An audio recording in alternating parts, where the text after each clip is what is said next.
ni ingoma y'ibigoryi azabishura azabishura ibi yakoze azabyishura azabishura afande azabishura byanze bikuza azabishura kuona anashindwa kupiga soda mwenye kwa anagombana na yeye kisha anaanza piga raia na bombarde musoko masomo atailipa sio mbali utaiona sio mbali atailipa na ataenda mahakamani njoo yebitu tutamshika guverneur anasema sasa ataenda ku tribunal mutamuwa ku tribunal ataenda ku tribunal sawa mwa colonel mwaramutse neza igitondo cyiza nkuko mubibona rero uwo nguwo ni umuvugizi wa mama 23 Liyetona Colonel Wiringoma akaba rero hari byo yatangaje nyuma yuko ejo ku itariki 8 z'ukwezi kwa mbere hashyingwa abantu bagera kuri 23 bishwe n'ibitero by'indege byagabwe ku Masisi bigabwe n'igisirikare cya Kongo FARDC. Liyetona Colonel rero Wiringoma akaba avuga ati azabyishyura ati byanze bikunze Tshisekedi azabyishyura ati tugi ibyaha byose azatabwa muri yombi hanyuma agezwe imbere yo mu rukiko asobanure kuri ibi bikorwa ati cyane cyane kurasa ibisasu mu basivili mu masoko ndetse no mu mashuri ati ibyo bintu uko byagenda kose rwose azabyishyura. Niko kantu rero duhereyeho tubabwira yuko ejo nyine aribwo mama 23 yashyinguye bari abantu bishwe mu bitero byagabwe na drone ndetse na za Sukhoi hariya imasisi bakaba rero barabanje kujya gusengerwa cyangwa no guhabwa icyubahiro muri Stade de l'Unité hanyuma bajya gushyingurwa ahitwa mu Bambiro muri teritwari ya Masisi. Imiryango rero n'abaturage na bene wabo imiryango yabo ndetse nabo bakomokamo reka tubabwire ngo nyamuneka nimukomeze mwihangane mukomeze gukomera. Reka rero dutandikingire naye makuru yacu tuve kuri ibyo ngibyo byo guha icyubahiro ndetse no gushyingura abishwe n'ibitero bya drone. Reka dukomereze aya makuru yacu no gukomeza cyangwa tuyatangirire hano muri ibi birimo kuvugwa by'ama 23 ibwiwe yuko igomba kuva Uvira ikava Goma ikava Bukavu. Ariko mbere ya byose mbere yuko tubitangira reka tubanze turebe ibingibi birimo kugenda bivugwa na raporo y'impuguke ziswe izaroni. Izi mpuguke rero hari ibyo zishinje u Rwanda ndetse n'ibyo u Rwanda rushubije. Ibyo ngibyo ni biki? Iyi raporo y'impuguke zaroni ivuga ko mama 23 ngo yagize gutya ikagura ibikorwa byayo muri Kivu zepfo na Kivu ya ruguru, ariko ngo yabifashijwemo n'igisirikare cy'u Rwanda. Igisirikare cy'u Rwanda kiyobora ibikorwa ngo gifatanya nayo mu bitero hamwe no gutegura ibitero bizakorwa nyuma. Iyo raporo rero yamaze gushyikirizwa akanama karoni gashinzwe amahoro n'umutekano ku isi ivuga ko ngo u Rwanda rufite mu ntara za Kivu zombi ingabo ziri hagati y'6,000-7,000 n'ingabo ngo zigeze brigade ebyiri ngo ndetse ngo zikaba zirimo batayo ebyiri z'abasirikare bo muri special force abakomando. Izo ngabo kandi ngo zirimo izo mu mutwe w'inkeragutabara. Raporo ikomeza ivuga ko brigade imwe ngo ikorera mu karere ka mbere ka gisirikare karimo ingabo zikorera mu bice bya Goma, Nyiragongo, Binza, Bwito ndetse na Rucuru, ngo kimwe no mu bice bya Kanyabayonga, Kirumba na Kipese muri teritwari ya Lubero. Brigade ya kabiri rero ngo ikorera mu karere ka kabiri ka gisirikare karimo ibice bya Masisi, Warikare, Bibwe na Karembe, cyo kimwe n'ibice byinshi by'intara Kivu y'Amajyepfo nka Walungu, Mwenga ndetse na Minembwe. Raporo kandi ivuga ko ngo hakunze kubaho kongera ingabo ndetse no kuzimura ngo byose bigakorerwa ngo mu kirwa cy'Ijwi ngariho ngo igisirikare cy'u Rwanda ngo cyashyize ikigo cy'ibikoresho ku kirwa cy'Ijwi. Ngo iki kirwa cy'Ijwi ngo kigakoreshwa nk'ahantu ho kohereza no guhinduranya ingabo hifashishijwe ikiyaga cya Kivu. Ni ibirego rero bitandukanye abantu benshi bibazaga ngo u Rwanda rurasubiza iki binyuze muri Minisitiri w'Ububanyi n'Amahanga w'u Rwanda na Ambasaderi Olivier Nduhungirehe. Aragize ati mu gihe imvugo z'urwango zibasiye abatutsi n'ingengabitekerezo ya jenoside ishyigikiwe na leta birimo gukaza umurego muri Kongo bigakwirakwizwa n'abayobozi muri guverinoma ndetse na televiziyo y'igihugu, ati mu gihe kandi ibitero by'ibisasu by'ingabo za FARDC byibasira abasivili harimo n'abakongomani b'abatutsi birimo kwiyongera mu burasirazuba bw'igihugu, agatsiko gato k'abakozi 5 ba Loni biyita impuguke ku izina gusa karimo gukora ibishoboka byose ngo gahimbe ibinyoma bitandukanye n'ukuri kubera muri Kongo, kagaragaza gushyigikira umutwe wa jenoside wa FDLR, nyamara kuwutsinsura aricyo kintu cy'ibanze cyumvikanywe mu masezerano ya Washington. Ati RDC ifite imitwe ihungabanya umutekano ihagije ku buryo imisoro y'abaturage b'ibihugu bigize Loni itakomeza gutunga undi mutwe nk'uyu nguyu w'izi mpuguke ukora ibikorwa by'amatakaragasi. Reka rero urumva ko u Rwanda rwamaganye biriya birego, kavuga ko karagatsinda kise impuguke za Loni, ahubwo ibyo kari gukora ari ukwangiza umutungo w'ibihugu, ngo karimo karakora ubushakashatsi cyangwa se gatangaza raporo nka ziriya zishinja u Rwanda biriya duhereyeho. Reka rero tujye ku nkuru yacu nyirizina, ya nkuru twabararikiye. Ni inkuru nayo ifite ahantu ihurira n'iby'umutekano, aho akanama ka African Union, umuryango wa Afrika yunze ubumwe gashinzwe amahoro n'umutekano, kagize gutya gasaba ikintu gikomeye, gafata umwanzuro ukomeye, kabwira AFC-M23 ko igomba kuva Uvira ndetse no mu bindi bice yafashe, kandi kabikora ako kanya immediately. Mu nama y'aka kanama y'1323 y'abaminisitiri, aka kanama gashinzwe amahoro n'umutekano kize ku kibazo cy'umutekano muke mu burasirazuba bwa Kongo. Aka kanama niko gafata ibyemezo bikomeye byo gukumira no gukemura amakimbirane muri Afurika. Ni akanama gafite ijambo, birumvikana. Kagaragaje rero ko ngo gahangayikishijwe bikomeye n'imirwano iri gufata intera ndende, cyane cyane ibitero biheruka bya 23 nabo bafatanyije. Ibyo bitero rero nibyo byatumye bafata umujyi wa Uvira, bituma abaturage benshi basiga ubuzima, abandi barahunga. Nubwo muri ritangazo rya AU itavuze yeruye ko u Rwanda rufasha 23, yasabye 23 kuva muri Uvira n'ahandi hose yafashe mu burasirazuba bwa Kongo, kandi ngo bigakorwa ako kanya kandi bikaba burundu.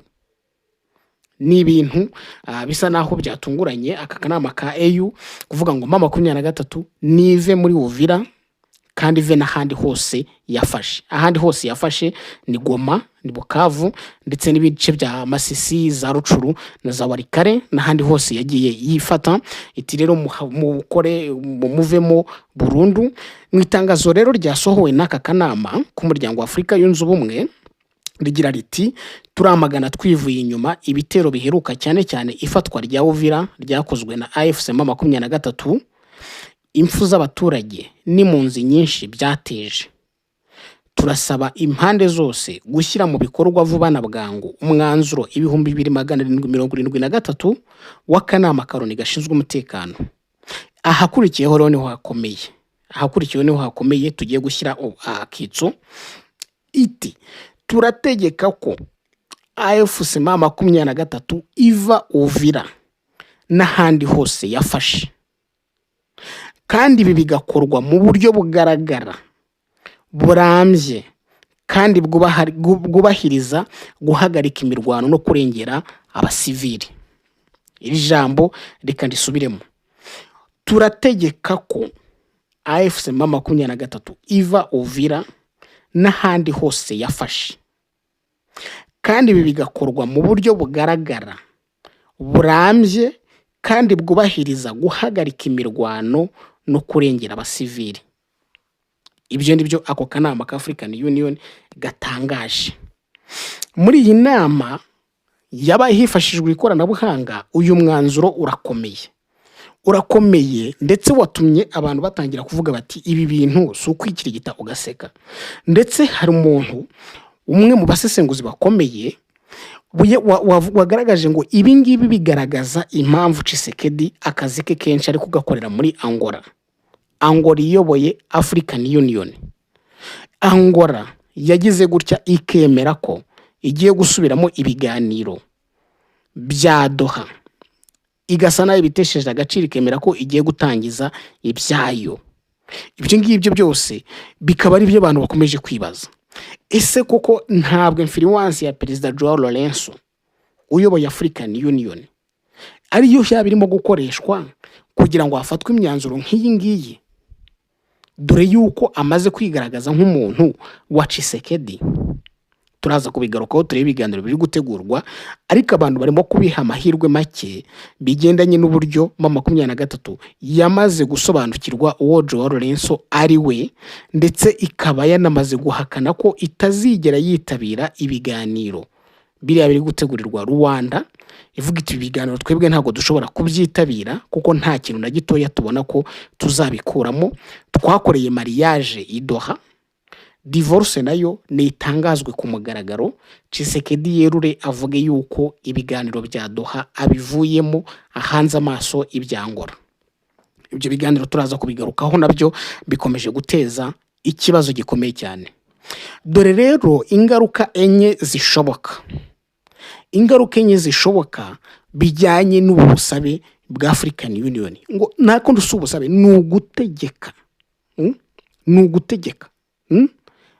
bo baravuga ngo turategeka ko AFC M23 iva Uvira n'ahandi hose yafashe.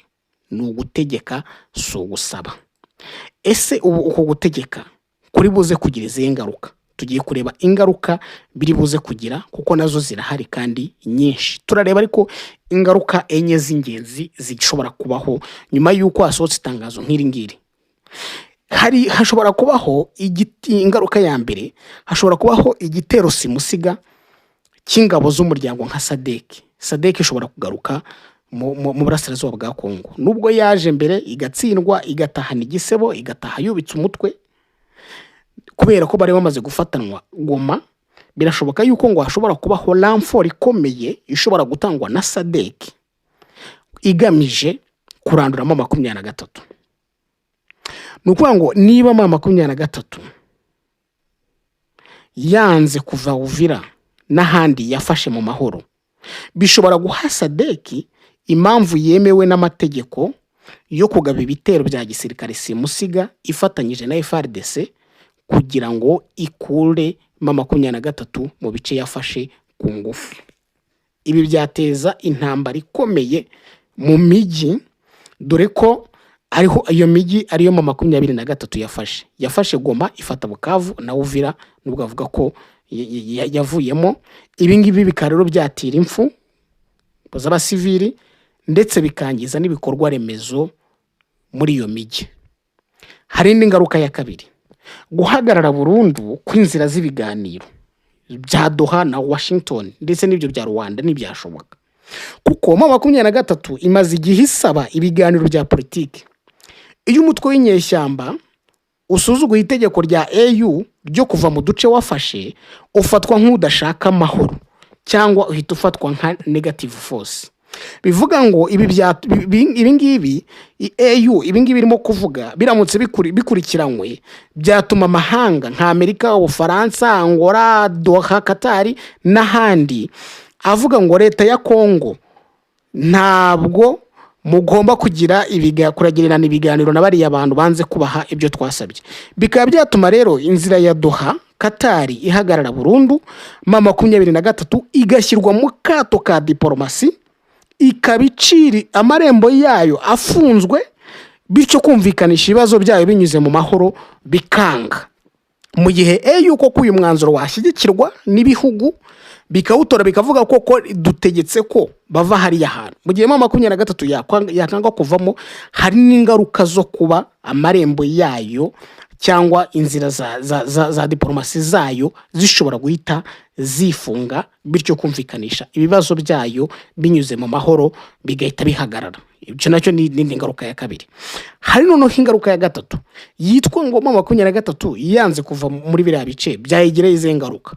Ni mugere kuri ya mwanzuro wakemezwa n'ibihugu, cyangwa se ukabanda kuka.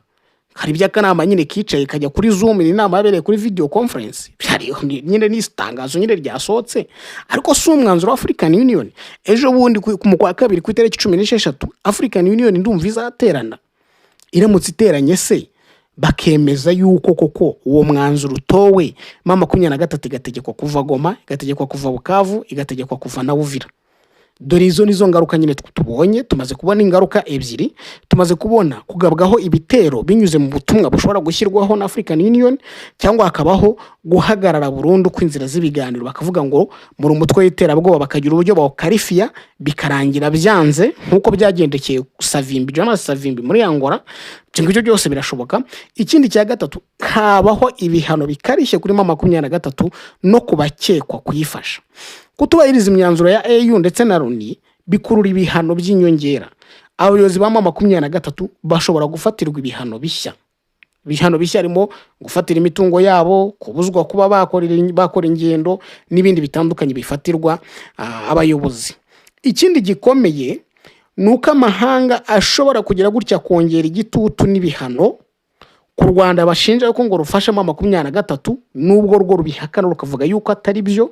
Niyo position y'u Rwanda, kuko hakongerwa igitutu ndetse n'ibyo bihano, kuko raporo za Loni zikomeje kurushinja gufasha uwo mutwe, bikaba byagira ingaruka ku bukungu n'imibanire mu karere. Gusa ubwo bufasha u Rwanda ngo ruhama M23, u Rwanda rukunda kubuhakana iteka, ntago rubyemera. Noneho hari ikindi kintu gishobora kubaho cyo kuba M23 yagaragara nka leta, ndetse hakaba no gucikamo kw'igihugu ibice. Niyo M23 yanze kuvayo igakomeza gushyiraho ba meya no kwaka imisoro nk'uko byavuzwe muri raporo, bizaba bishimangira cya kirego cyitwa balkanization cyangwa se gucamo Kongo ibice. No kuvuga M23 ikomeje kwanga kuvayo, babandi barimo ibayirega ngo urimo rashaka gucamo Kongo ibice, urimo rashyiraho inzego za leta, urimo rashyiraho iki, babonye ishingiro ryo kuvuga yuko M23 yakoze balkanization, yaciyemo igihugu ibice. Ibi bifite ingaruka, kuko ibi bizatuma abanyekongo bandi moko barushaho kunga ubumwe mu kurwanya M23, bayifata nk'umwanzi w'igihugu aho kumufata nk'uri kubarenganura. Bavuge ngo n'ubundi mwaje murengera ubwoko bumwe, murarengera bene wanyu b'abatutsi bo mu burasirazuba bwa Kongo, ntago twebwe mutureba. Bityo icyo ngicyo nacyo kibagireye ingaruka. Uretse ibyo kandi bishobora gutuma na Perezida Tshisekedi abona impamvu yo kwigizayo amatora cyangwa ibiganiro by'imbere mu gihugu, akavuga ko igihugu kiri mu bihe bidasanzwe, state of siege, kandi koko akanavuga ati igihugu cyanjye kiri muri etat de siege. Bityo hari n'ubusugire bwanjye bwa gihugu cyanjye ibice, hari ibice byafashwe, bityo ntago nategura amatora. Iyi ngingo rero nyamukuru y'anyuma tuyisesengure gatoya. Ukurikije ibintu byatangajwe na raporo y'abiyisi impuguke za Loni, bakavuga ko M23 ngirimo kugenda ishinga leta mu bice yafashe, ngo ku buryo ngo habayeho ngo parallel state cyangwa eta iri parallel niya Kinshasa. Byatumye umuriri wongera kuzamuka w'icyitwa balkanization, cyangwa gucamo igihugu kabiri. Ngo murashinga inzego, murashyiraho mabameya, murashyiraho ba guverineri, murashyiraho imisoro mu bigo bya leta, aho mufashe mugiye kubyigarurira. Ikigo gishinzwe amazi n'amashanyarazi muri Uvira mugiye kukigarurira, igishinzwe mbese byose M23 wafashe ibigo bya leta urabyigarurira, n'ibindi byose ugashyiraho n'imisoro n'ibindi. Ibyo ngibyo bigaragaza ko ngo uri gushinga leta. Gushinga leta mu nkuru yabanje nagira ngo nyibararikire mugende muyirebe. M23 ifatiwe Uvira ishinga leta, no kuva ifatiwe mu cyuho ngo yashinze leta. Iyo nkuru muyirebe, ni inkuru ibanza, muyumve twabisobanuye neza gushinga leta, ingaruka zirimo nico bisobanuye. Hanyuma ibi ngibi rero nukuvuga ngo abanyekongo bandi bavuga batoke nibo mwashinze leta, niba ari state, ni state nyine yabo muri Kivu, abatutsi bagenzi banyu, abavuga ikinyarwanda bagenzi banyu. Bityo twebwe mwaratubeshyaga, mwatangiye intambara muvuga ngo muje ngo kutubohora, ni freedom war, ariko ikigaragara ahubwo mwishakiraga ubutegetsi, mwashinze leta, mwashakaga gucamo igihugu ibice. Icyo gihe bishobora gutuma habaho amakimbirane hagati y'iyi leta yo mu burasirazuba bwa Kongo ndetse n'izindi leta zishobora kuba zavuka. Hari abavuga leta ya Katanga, hari abavuga ya Kongo Kasai, hari abavuga ya Zaire Kongo ndumva hirya iyo ngiyo. Ibyo rero byatuma urumva harimo ingaruka. Ikindi bishobora gutuma noneho Perezida Tshisekedi, tubisesengura ibi bintu nabyo byumviye yuko bifite ahantu bihuriye. Tshisekedi ubu ngubu ibiganiro bya Doha byari bimaze kugera haryoshye, byari bitangiye gutanga icyizere, ndetse abantu batangiye kuvuga ngo ikibazo cyo mu burasirazuba bwa Kongo kigiye gukemuka bitewe n'ibyo babonaga biganirwaho. Ariko mu buryo butunguranye ejo bundi ku itariki ya 31 Colonel Nanga yavuze ko leta ya Kongo imaze kwanga kwitabira ibiganiro inshuro ebyiri. Noneho uretse n'icyo ngicyo, ubu ngubu indi ngingo nayo turi buze kurebaho, ibiganiro byamaze no guhabwa forma y'uburyo bizakorwamo. Ibiganiro bya Rwanda, yavuye Rwanda ajya Doha, ajya Washington, none agarutse Rwanda, ndavuga Tshisekedi.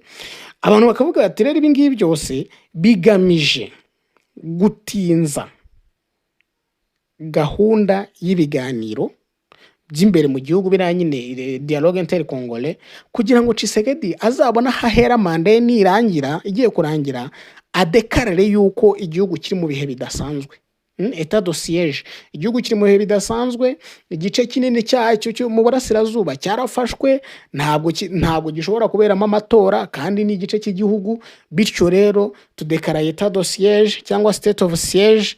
Mu by'ukuri kubera ko igihugu cyacu hari igice kinini cyafashwe, ntabwo amatora ari buze kuba, apororonje manda. Ibyo ngibyo ni ibintu bishoboka, ndetse binaboneka yuko ari nawo muvuno Tshisekedi ashaka gucamo kugira ngo abone uburyo yaguma ku butegetsi.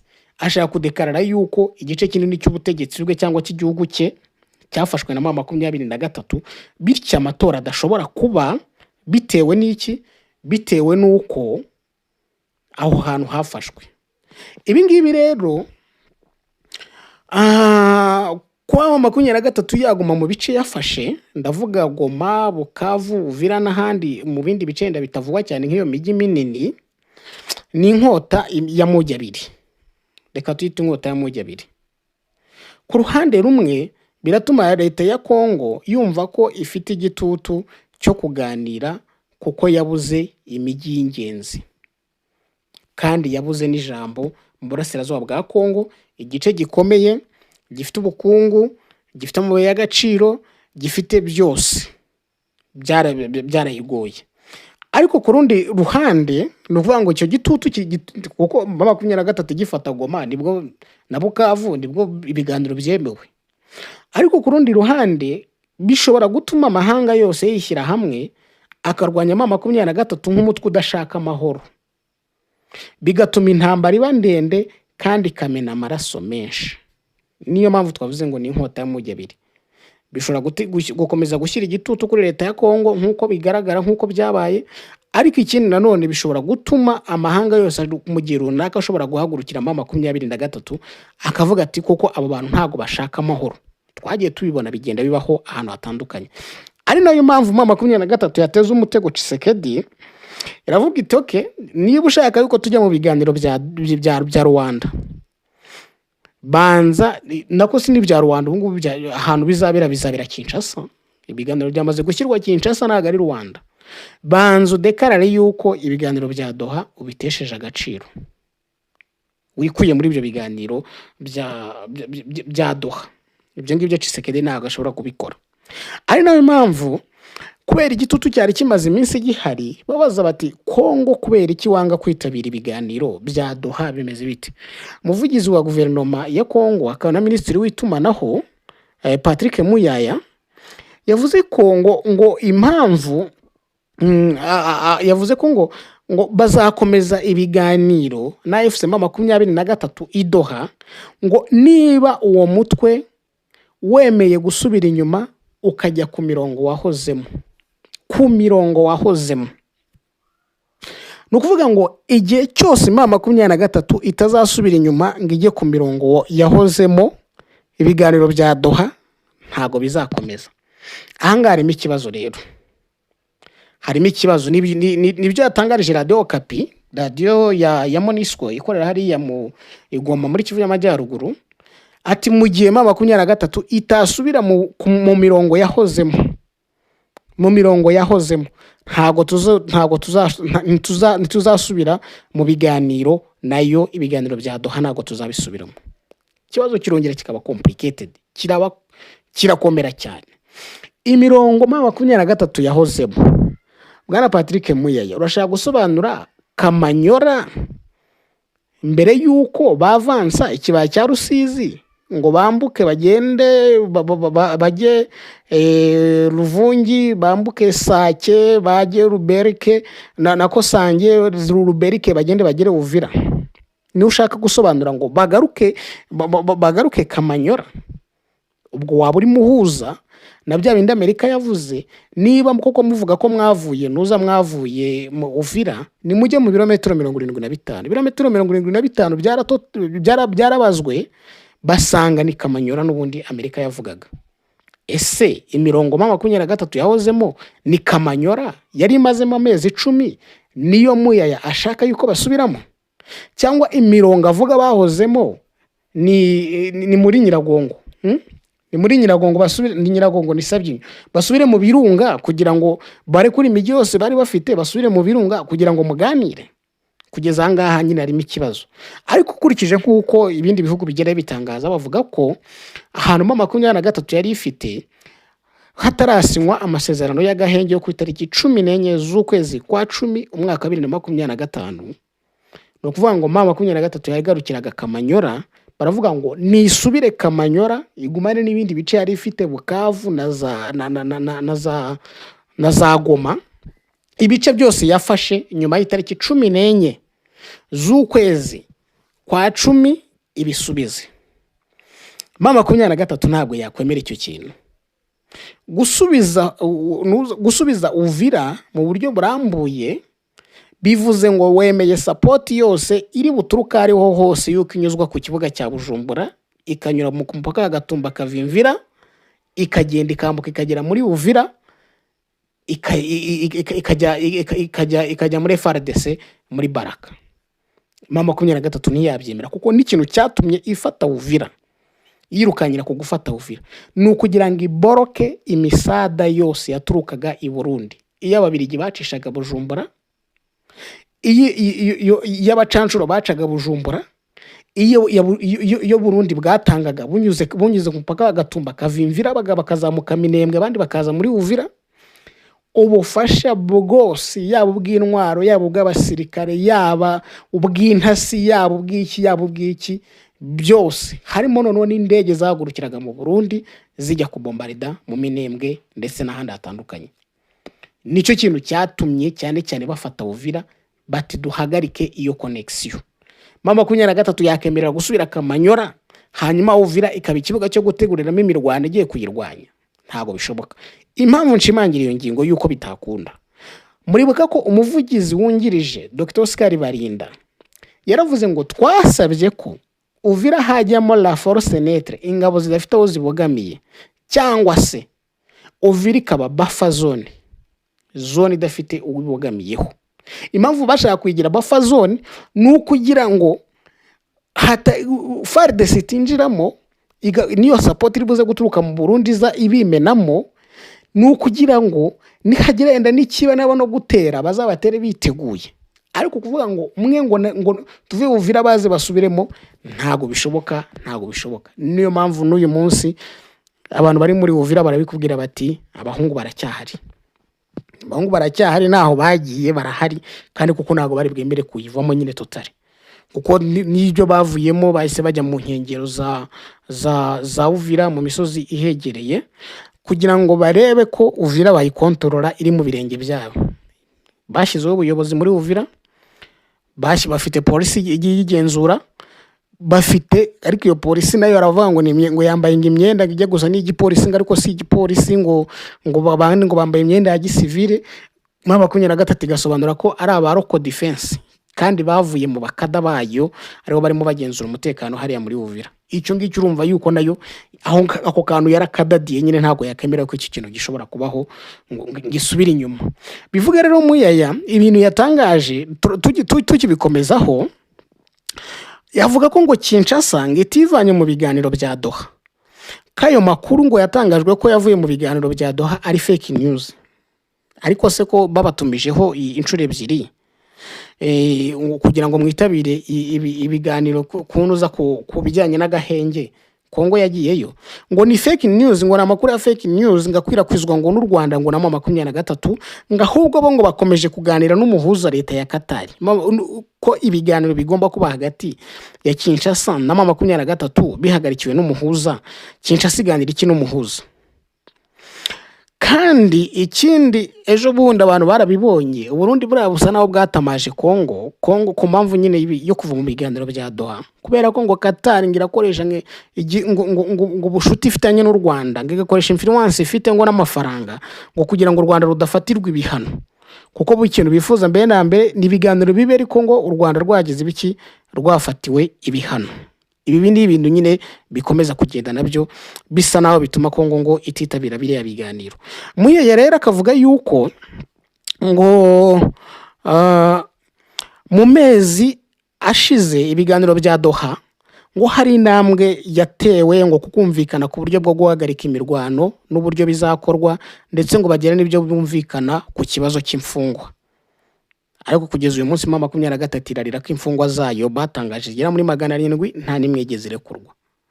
Ndetse ibingibi byo kumvikana ngo mu guhagarika imirwano ntiyagaze, n'uyu munsi bashyinguye abantu bishwe na drone n'indege za FARDC imasisi. Iyo mirwano ntabwo yigeze ihagarara. Tuzi imirwano ya Makobora iyo ngiyo ntiyagaze, Butembo birakomeye. Tuzi ejo bundi muri Rucuru, tuzi Warikare, imirwano ntabwo yigeze ihagarara.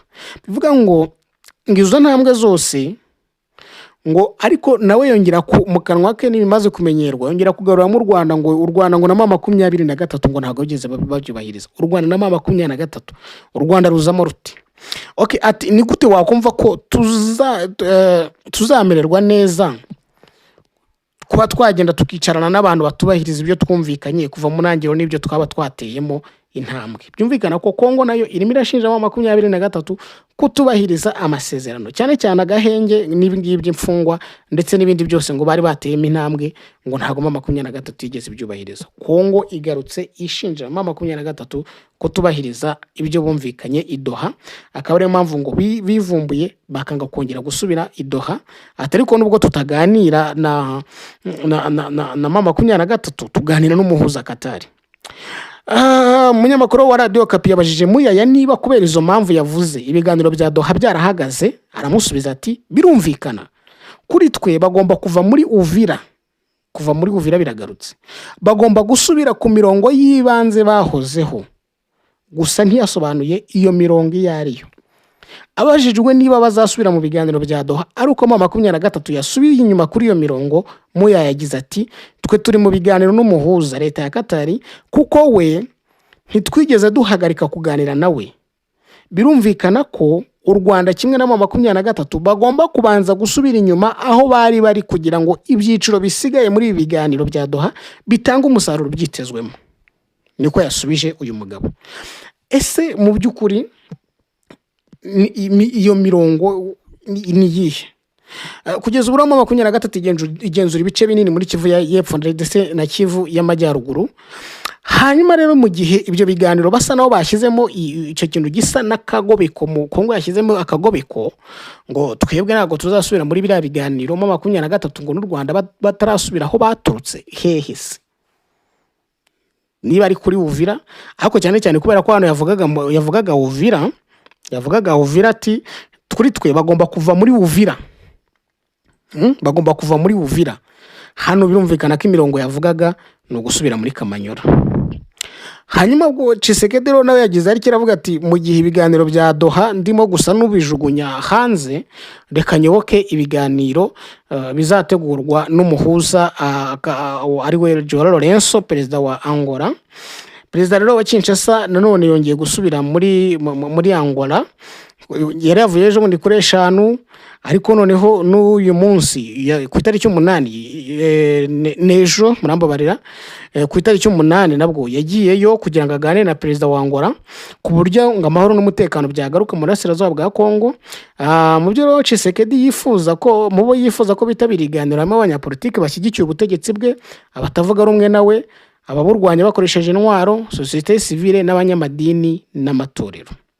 Hanyuma ikintu gikomeye kirimo hano nabashije kubona nuko ibiganiro umuhuza ni Angola, aho bizabera ni Kinshasa, ngo inama y'Episkopi Gatolika muri Kongo ndetse ngo n'inama y'Abangirikani ngo bazitabira, ariko ntago bazaba mu bazategura ibiganiro. No seront pas les organisateurs. Noneho akavuga ko ngo agahenge ngo kagomba ngo kubahirizwa ngo na 23, ngo hanyuma ngo Tshisekedi ngakaba ariwe ukurikirana cyangwa ukurikirana niba koko ako gahenge kubahirijwe. Kandi Tshisekedi yiyemeje ko muri ibyo biganiro avuga yuko ngo bizaba, yemereye perezida wa Angola ko ngo agiye gukurikirana ikibazo ngo cyo kugenda arekura imfungwa, ngo yitaye ku kibazo cya buri umwe. Icyo bita decrispation politique ngo niyo azitaho.